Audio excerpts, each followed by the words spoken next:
안녕하세요. 오늘도 사연살롱을 찾아주셔서 감사합니다. 올해 40이 된 가정주부예요. 제 남편은 겉보기엔 괜찮은 것 같은데 심각할 정도로 돈 쓰는 것에 벌벌거리는 사람이에요. 이렇게 사연을 보내게 된 것도 바로 제 남편 때문이죠. 저는 남들보다 조금 부유한 가정에서 자랐어요. 되게 부족함 없이 자란 아이들은 물질에 대한 집착이 그리 강하지 않다고 하는데 제 경우는 좀 달랐어요. 물건에 대한 소유욕도 강하고 그에 못지않게 충동구매도 자주 하는 편이었죠. 생각해보면 이건 집안 내력인 것 같아요. 저뿐만 아니라 저희 엄마랑 언니도 그렇거든요. 지금 생각하면 참 철이 없었던 것 같아요. 그때는 평생 돈 걱정은 안 하고 살 줄 알았기 때문에 사치스런 제 성향이 큰 문제가 아니라고 생각했어요. 그런데 세상 일은 모르는 거더라고요. 영원히 승승장구할 줄 알았던 아빠 사업이 위기를 맞으면서 저희 집은 순식간에 폭삭 주저앉고 말았거든요. 저희가 살던 2층짜리 전원주택도 빚잔치 끝에 한순간에 날아가 버렸죠. 그렇게 저희 가족은 단칸방 생활을 하게 되었어요. 집은 좁은데 그동안 새 여자가 열심히 사모은 물건들이 어마어마해서 어쩌나 고민하고 있었는데 마침 친구가 인터넷 중고 카페를 알려주었어요. 너나 중고 물건 싫어하지? 요즘엔 중고 찾는 사람들도 엄청 많아. 그거 전부 팔면 못해도 몇 달치 생활비는 나오겠다. 친구의 말에 우리 세 여자는 마치 장사꾼이라도 된 듯 역할 분담을 해서 사진을 찍고 인터넷에 올리고 택배 포장까지 해서 집안 물건을 하나 둘 팔기 시작했어요. 친구의 말대로 물건은 곧 잘 팔렸어요. 그러다 개중에 거리가 가까워 택배 대신 직거래를 원하는 사람도 있었죠. 그중 한 사람이 바로 제 남편이에요. 남편은 제가 사서 딱 한 번 사용했던 커피 머신을 직거래하고 싶다고 했어요. 저는 돈 벌 생각에만 들떠서 아무 생각 없이 편한 복장으로 약속 장소인 집 근처 놀이터로 나갔어요. 그런데 그곳엔 깔끔한 차림의 남자가 저를 기다리고 있지 뭐예요. 그 순간 저는 후줄근한 옷차림으로 쪼리를 질질 끌고 나온 걸 얼마나 후회했는지 몰라요. 남편은 한눈에 봐도 호감형이었어요. 저는 수줍게 남편한테 다가갔죠. 그런데 그런 호감도 잠시. 남편은 물건을 보자마자 대뜸 여기까지 왔는데 차비만 빼주면 안 되냐고 내고를 요구했어요. 순간 당황한 저는 깎아달라는 남편의 말에 발끈했죠. 안 돼요. 사용도 거의 안 한 새 거예요. 단호히 거절을 하자 남편은 할 수 없다는 듯 돈을 건네더군요. 이렇게 남편과의 첫 만남은 불편하게 끝나는 듯 했지만 우리는 그 일을 계기로 연락을 주고받게 되었어요. 처음엔 커피 머신 사용법을 설명하느라 통화를 했다가 이후로도 몇 번 통화를 하게 되었고 점차 일상 전반에 대한 대화로 발전하게 되었어요. 세상엔 별의 별 인연이 다 있다고 하더니 제가 평생의 반려자를 이렇게 만나게 될 줄 누가 알았겠어요. 아무튼 그렇게 시작된 인연은 처음엔 친구로 이어졌다가 만남이 거듭되면서 우리는 얼마 지나지 않아 썸을 타게 되었죠. 처음 만났던 놀이터에서 남편이 내려온 커피를 마시면서 자연스럽게요. 남편은 알면 알수록 보기 드문 성실한 사람이었어요. 무엇보다 자신의 미래에 대한 계획과 자신감이 넘치는 모습에 저는 끌리기 시작했어요. 저 사람의 미래에 나도 함께하고 싶다는 생각을 하게 된 거죠. 다행히도 이런 마음은 저만 가지고 있었던 게 아니었어요. 남편도 저와 같은 마음이었죠. 그렇게 우리는 만난 지 3개월 만에 남편의 대시로 연인 사이가 되었어요.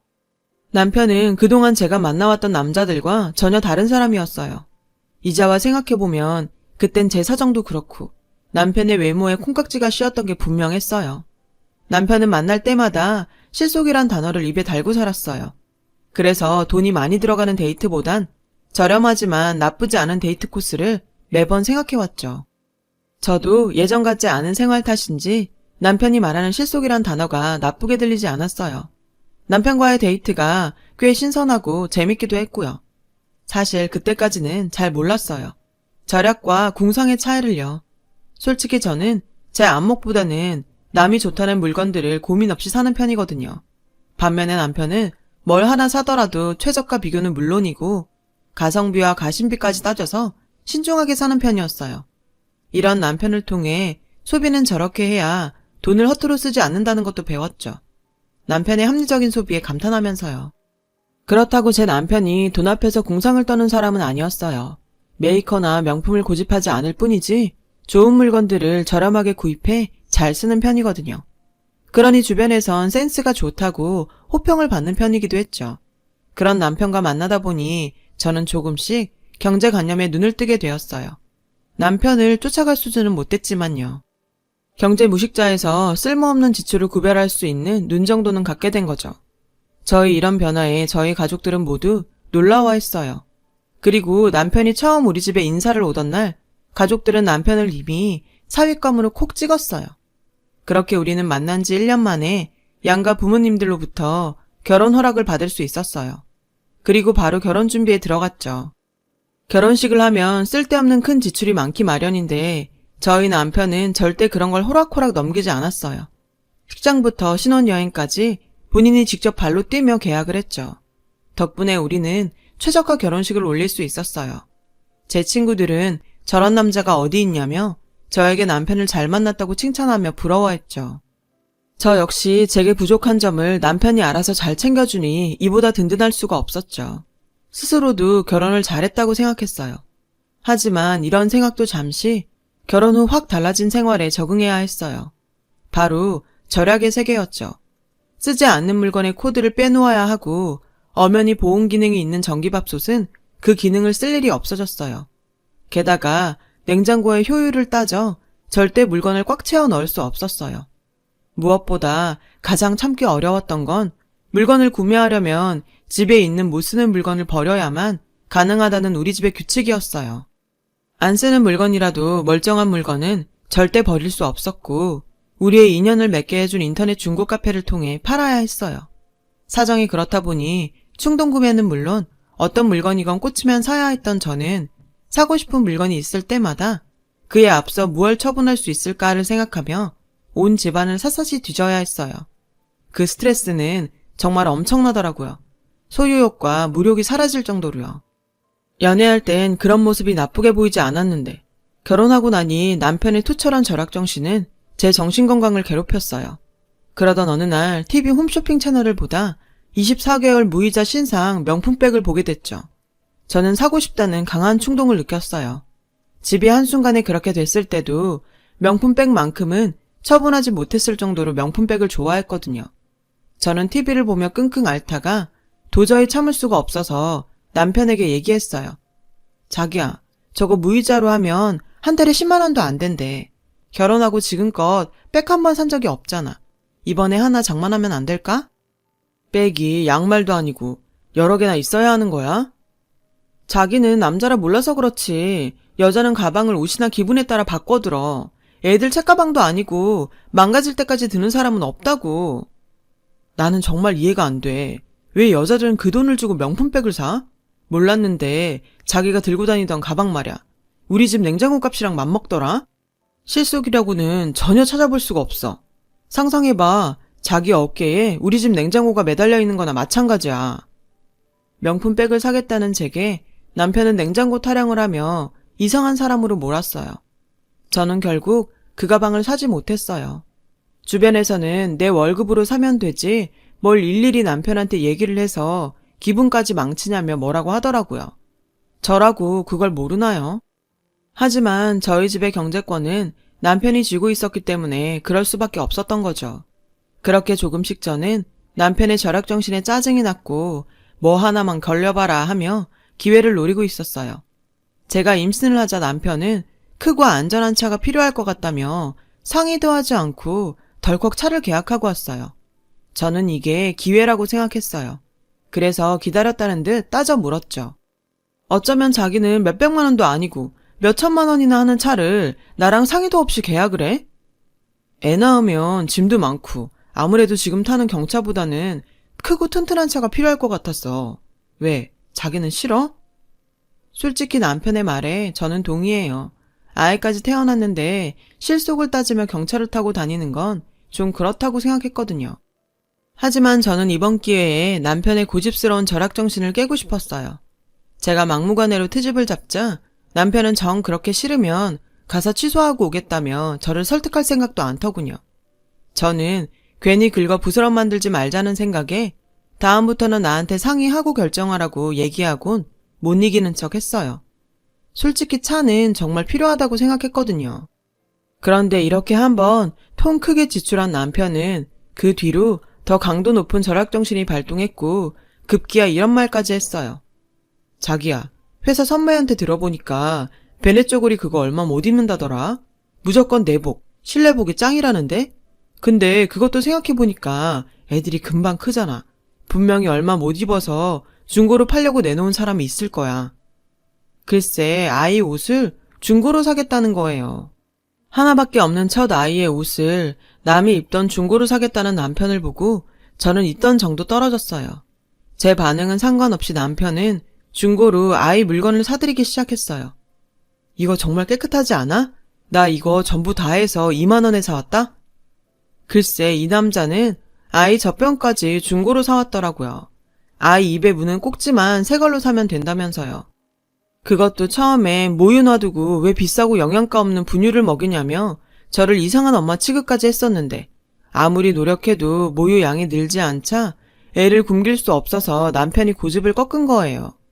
그렇게 남편과 육아에 치일 때였어요.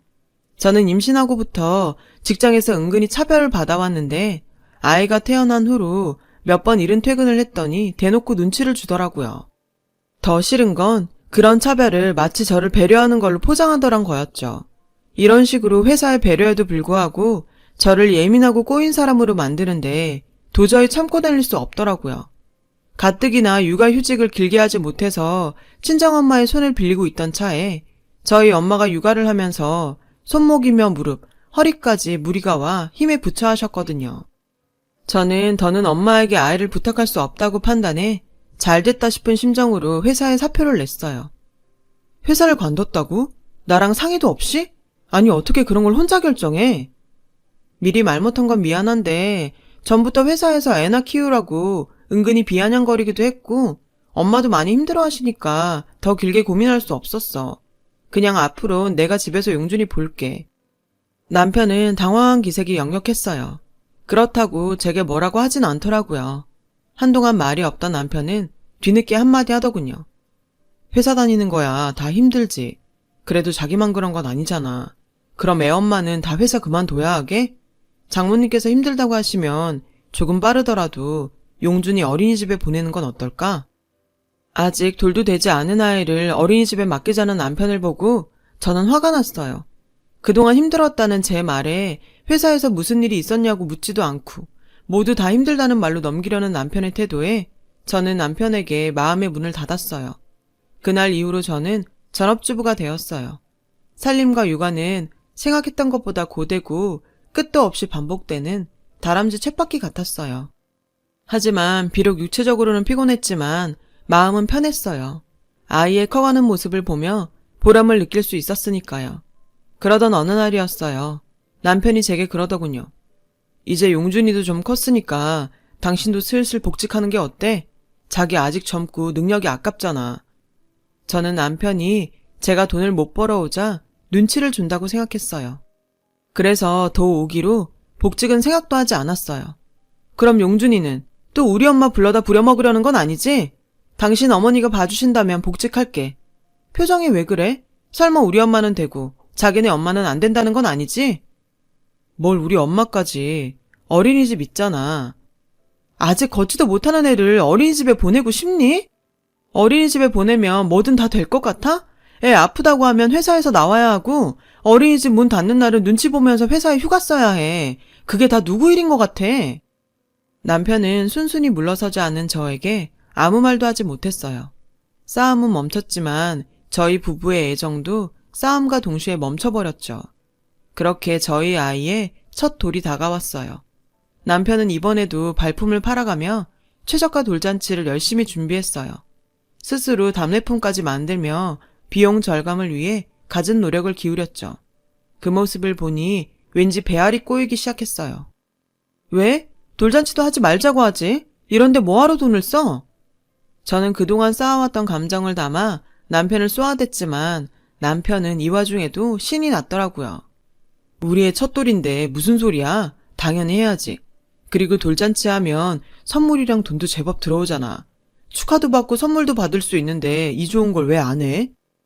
아무튼 아이의 돌잔치도 이런저런 행사 할인으로 저희는 저렴하게 잔치를 끝낼 수 있었고 돌잔치 홀을 가득 채운 양가 식구들과 손님들 덕에 남편은 대만족을 했어요. 그런데 그날 언니가 뜻밖의 손님을 한 명 데리고 왔더라고요.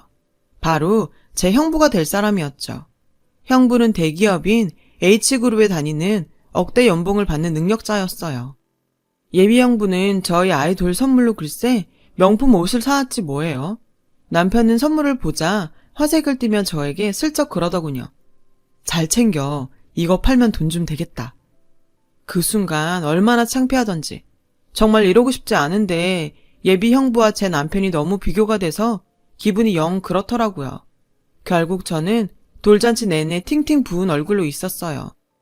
그 후 저희 친정 부모님은 제 남편보다 씀씀이가 큰 형부를 은근히 더 반기는 듯 했어요.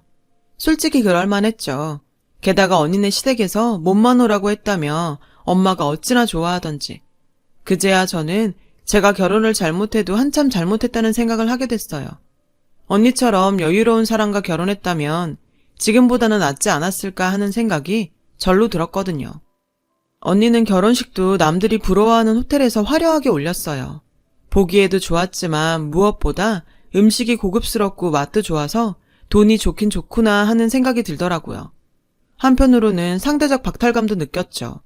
그런데 제 남편은 이런 제 마음도 모르고 며칠 굶은 사람처럼 허겁지겁 음식을 먹고 있더라고요. 창피해서 저는 아이를 데리고 자리를 옮겼어요. 잘생기고 하우대 멀쩡하던 남편은 어느새 실속과 최저가를 입에 달고 사는 궁색한 아저씨의 모습이 되어 있었죠. 앞으로 어떻게 저 남자랑 살아야 하나 남은 제 인생이 암담하기만 했어요. 그렇게 결혼 5년 차에 접어들었어요. 저는 아이를 어린이집에 보내고 오전에는 파트타임으로 일하고 오후와 저녁 시간에는 공인중개사 시험 준비를 했어요. 남편은 그런 제가 마음에 들었는지 잘 생각했어. 전문직은 정년이 없잖아. 그거 따기만 하면 꼭 부동산을 차리지 않아도 돈이 된다더라. 남편은 모처럼 저를 칭찬하더라고요. 제가 어떤 마음으로 시험 준비를 하는지 모르면서요. 시험이 임박했을 즈음 이제 막 임신을 한 언니에게 전화가 왔고 저는 얼마 뒤 엄마의 칠순이라는 걸 알게 되었어요. 어머, 너는 잊을 게 따로 있지. 어떻게 엄마 칠순을 깜빡하니? 언니의 말에 순간 서글퍼졌어요.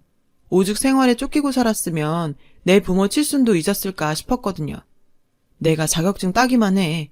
지질이 궁상 그만 떨고 당장 이혼이야. 앞으론 나도 돈 왕창 벌어서 아끼지 않고 나를 위해서 쓰고 살 거야. 이놈의 지질이 궁상도 이제 끝이라고. 그리고 엄마의 칠순날이 되었어요. 남편은 퇴근 후 바로 친정집으로 오기로 했고 그러거나 말거나 저는 아이랑 둘이 케이크를 사들고 일찌감치 친정으로 넘어왔어요. 그런데 제 손이 민망하게 이미 식탁에는 주문 제작한 고급스러운 떡 케이크가 떡하니 놓여있지 뭐예요. 언니와 형부가 사온 거였죠. 저는 제가 사온 케이크를 집 베란다에 감추었어요. 곧이어 생신상이 차려졌고 언니는 형부와 눈을 마주치더니 엄마한테 500만 원이 든 현금 봉투를 건넸어요. 저는 그에 비해 10배 부족한 50만 원밖에는 준비하지 못했는데 말이죠. 어렵게 마련한 돈인데도 왠지 자존심이 상했어요. 그런 제게 언니가 그러더군요. 너네 힘들까봐 우리가 너희 목까지 넉넉하게 넣었어. 괜히 너랑 제부 부담 갖지 마. 언니 딴에는 저희 부부를 배려한 말이겠지만 오히려 그 말을 듣자 저는 더 기분이 상했어요. 하지만 어쨌든 엄마는 언니네 부부가 드린 용돈을 받으시곤 좋아하셨어요. 그래도 장녀라고 내가 시집가더니 어른이 다 됐구나. 아무튼 고마워. 이서 봐. 잘 쓸게. 엄마는 눈앞에 보이는 현금에 입꼬리가 귓가에 걸릴 정도였죠. 그때 남편이 뒤늦게 도착을 했어요. 그리고는 쫓기기라도 하듯 허겁지겁 밥을 먹기 시작했죠. 그 모습에 엄마는 큰 사위 보기 민망했는지 표정이 안 좋았어요. 정서방이 배가 많이 고팠나 보네. 어떻게 미역국도 좀 더 줄까? 당연히 주셔야죠. 장모님 편 미역국을 제가 세상에서 제일 좋아하는데요. 남편은 눈치 없이 떠들어댔어요. 저는 당장이라도 미역국 냄비를 통째로 남편한테 부어버리고 싶었죠. 돈 관리 잘한다고 경제권을 넘겼더니 장모 칠순에 빈손으로 와선 미역국 타령하는 인간을 더는 두고 볼 수 없었죠. 그래서 막 쏘아 붙이려는 그때 장모님, 제가 준비한 선물입니다. 남편이 편지 봉투 하나를 꺼내 엄마한테 내밀었어요. 봉투를 열어본 엄마는 그만 아무 말도 하지 못한 채 굳어버렸어요. 뭐길래 그러나 싶어 다가가 봤더니 글쎄 봉투 안에 등기부 등본 한 통이 들어있지 뭐예요. 주소를 보니 아빠가 사업 실패로 날렸던 저희 2층 집이었어요. 제가 작년부터 집주인을 찾아가 언제고 꼭 저한테 이 집을 팔아달라고 부탁을 했었거든요. 처음엔 절대 팔 일 없다고 하더니 이번에 시골로 이사를 한다고 저한테 파셨어요. 저는 남편의 말을 듣고도 실감이 나지 않았어요. 예전 집을 엄마 칠순 선물로 구매했다는 남편의 말에 저희 부모님은 눈물을 흘리시며 연신 고맙다고 하셨어요. 미진이한테 집 얘기를 들었을 때부터 그 집은 꼭 찾아드려야겠다고 생각했어요. 가족들 추억이 많이 깃든 곳이라고 들었거든요. 남편은 능청스럽게 웃으며 말했어요. 하지만 그 능청도 그 순간에는 세상 무엇보다 사랑스럽더라고요.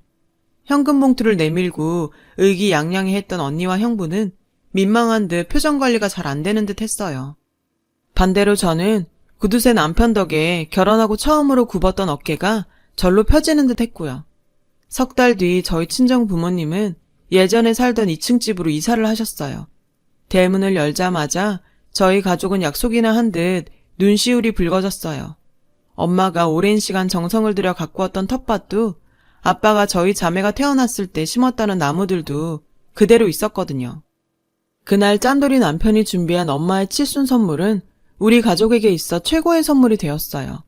남편은 그날 이후 예전보다 더 지독하게 절약정신을 펼쳤어요. 하지만 저는 그런 남편이 예전과 다르게 밉지 않았어요. 오히려 가치 있는 소비를 저에게 보여준 남편에게 존경심마저 느껴졌죠. 남편을 오해했던 제가 한심할 정도로요. 남편은 그런 절약정신으로 돈을 모았지만 아이러니하게도 막상 쓰려고 하니 쓸 데가 없어서 나중에는 돈을 아끼는 자체에 재미가 들려 절약을 했다고 하더라고요. 하지만 이런 남편이 돈을 아끼지 않은 곳이 있는데요. 그건 바로 기부였어요. 왜 TV를 보다 보면 어려운 상황의 노인분들의 사연을 들려주고 후원 계좌를 알려주잖아요. 제 남편은 그런 방송을 그냥 못 넘겨요.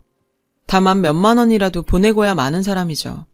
오랜 시간을 한 집에서 한 이불을 덮고 살면서도 저는 그런 남편의 모습을 유심히 살피지 못했었네요. 늘 궁산 떤다고 비난만 해왔죠. 지금에 와서 이런 말을 하기 뭐하지만 제가 남편 하나는 기가 막히게 잘 만난 것 같아요. 너무 늦게 알아봐서 미안하고 그동안 오해하고 비난해서 염치 없지만 말이에요. 저는 여전히 공인중개사 시험을 준비 중이에요. 처음엔 지긋지긋한 절약의 세계에서 탈출하라고 시작한 공부지만 지금은 우리 가족 모두가 잘 살기 위해 필요한 거라서 공부를 하고 있죠. 누구보다 합격 소식을 기대하는 남편을 위해서라도 저는 꼭 합격할 거예요.